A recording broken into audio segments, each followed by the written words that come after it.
சாமி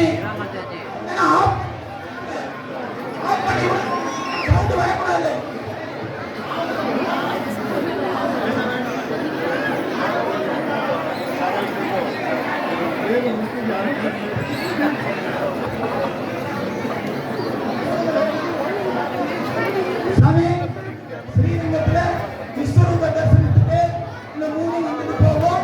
அதே மாதிரி ஏற்பாடு பண்ணியிருக்கு. சபரீஸ்வரர் சொல்லுவாங்க. சுவாமியே சரணமையப்பா. இப்ப நம்ம ஸ்ரீரங்கத்தோட அலங்காரத்தை தான் நம்ம வந்து சாஸ்திர சேவா சமிதியில அலங்காரமா வச்சிருக்கோம். ஸ்ரீரங்கத்துல பாத்தீங்கன்னா தினமும் நாம காலையில விஸ்வரூப தரிசனம் அப்படின்னு சொல்லிட்டு ஒரு தனி சேவை இருக்கு. அதுல பாத்தீங்க அப்படின்னா தினமுமே காலையில வெள்ளை கலர் அப்பம், வெள்ளை கலர் குதிரை வந்து சாமியை தரிசனம் பண்ணும்.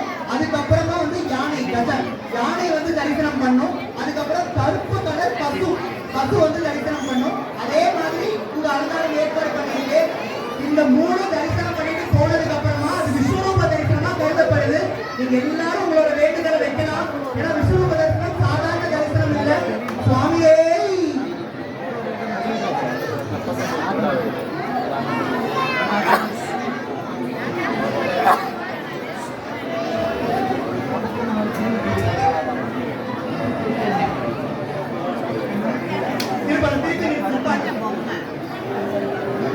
சாமி பசுவுக்கு பின்னாடி வந்து மகாலட்சுமி வாசம் செய்றாங்கன்னு சொல்லுவாங்க.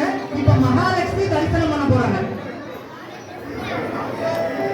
சரணமையப்பா சரணமையப்பா சரணமையப்பா.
न्याय